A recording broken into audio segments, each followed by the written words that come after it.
Bonjour Guillaume, alors on est à la première manche du RC Mag Brushless Tour 2014 à Sucy-en-Brie.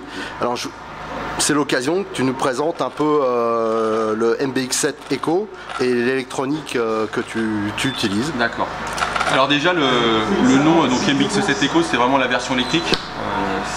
Eco chez nous veut dire en fait électrique.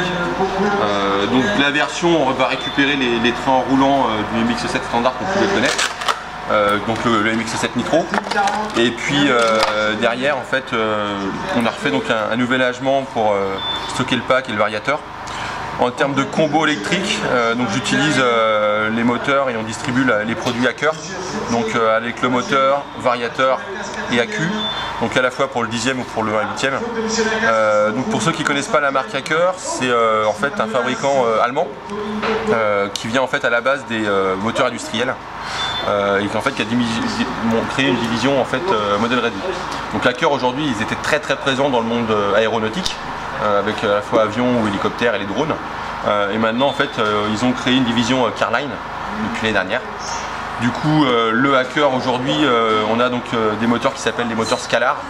Donc là c'est fabriqué en Allemagne directement chez eux. Donc là on a la version Scalar V2 et on a en fait 4 types de puissance.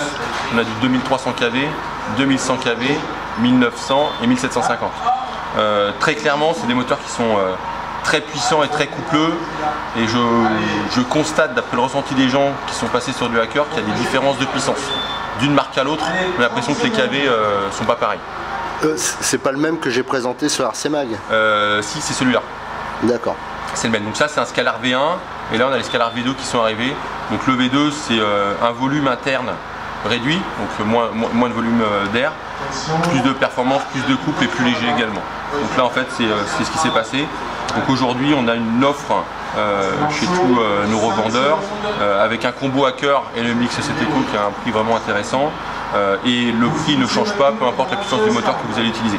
Donc vous avez le choix entre les 4 puissances et après à vous de voir. Voilà. D'accord. Et au niveau batterie, vous avez quoi? Donc au niveau batterie, on a des accus Hacker Top Fuel. Donc là je suis en 6200 et on a les nouvelles qui sont sorties en 7002. Voilà, donc tout ça en 4S. Et on a des charges, on a 60C. Donc globalement, dans le championnat allemand, si vous regardez les résultats, sur 12 pilotes, il y en a 8 ou 9 qui sont en Hacker. Donc pour vous assurer de l'endurance, et comme on croit que les séries vont s'allonger de plus en plus, là aujourd'hui on roule en 9 minutes, en Allemagne ils roulent en 12 ou 14 minutes, donc très clairement il leur faut quelque chose qui tienne la route et qui dure. Donc voilà, c'est clairement du costaud et on n'a pas... c'est fait pour quoi. Voilà. Et là tu utilises un 1900. Donc là je suis en 1900. T'as un gros pignon là? Ouais, j'ai un pignon de 16, donc là je suis en rapport en 16-46. 16. D'origine c'est combien? D'origine c'est du 15. C'est du 15. J'ai monté à 16, j'ai un punch qui est à 4 et j'ai mis un timing à 5. Donc là je teste les réglages pour vraiment voir les incidences et puis essayer d'avoir un package qui est vraiment simple à utiliser, et, parce que comme on sait, hein, sans maîtrise la puissance n'est rien. Voilà, exactement. Donc voilà, c'est tout le jeu est là. Voilà.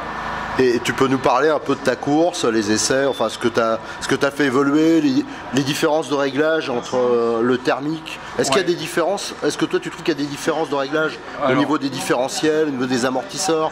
Niveau différentiel, on est entre le thermique et l'électrique, en fin de compte. Niveau différentiel, on est un peu pareil. Donc moi là je suis en 10, 7 et 2. Stéphane Deroche là il était en 10, 7, 3, donc on est vraiment pareil, à peu près pareil que le thermique.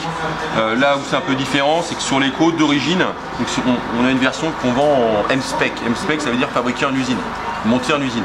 La M-Spec c'est vraiment pour vous faciliter l'utilisation. L'idée c'est que voilà, vous prenez la voiture, clac, vous la posez, vous roulez, et après ça n'empêche pas qu'il faut quand même la redémonter, l'entretenir. Mais bon, ça vous permet d'éviter de faire les gros filetages de cellules, et ça c'est plutôt sympathique. Les ressorts sont plus gros, sont plus durs du moins. Là on est en 8.0, derrière on est en 9.0 de mémoire, alors que sur le MX7 en thermique on est plutôt sur du 10 et du 11. Donc on est vraiment plus dur parce que la voiture est plus lourde, clairement.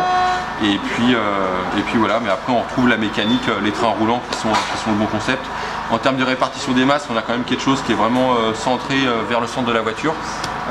Et là-dessus, ça nous permet que sur les sauts, on est vraiment super stable.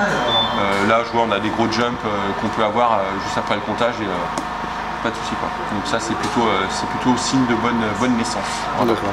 Et les résultats du team là pour l'instant, enfin il reste une finale mais... Bah là, résultat du team, on a De Roche là qui va vraiment bien et je le sens, je vois qu'il se fait plaisir donc ça c'est plutôt sympa. Il a gagné la première manche ce matin, il a fait 2 à la deuxième, là il était en tête jusqu'à les 2 dernières minutes et puis la fin a été un peu dure, il a un peu craqué. Il est un peu âgé. Donc, il est un peu âgé mais bon c'est bien pour un début quoi, c'est un petit jeune qui commence donc voilà on va croire en lui. Voilà. D'accord. Et en Truggy, t'as un œil aussi sur la catégorie Truggy non pas encore, j'ai pas trop pris le temps de regarder pour l'instant et puis on verra ça dans le cours de l'année. Voilà. D'accord. Ben, je te remercie et je te souhaite bonne chance pour ta dernière manche. Puis on se voit bientôt. Voilà, pas de problème. N'hésitez pas. Au revoir. Allez, bye bye.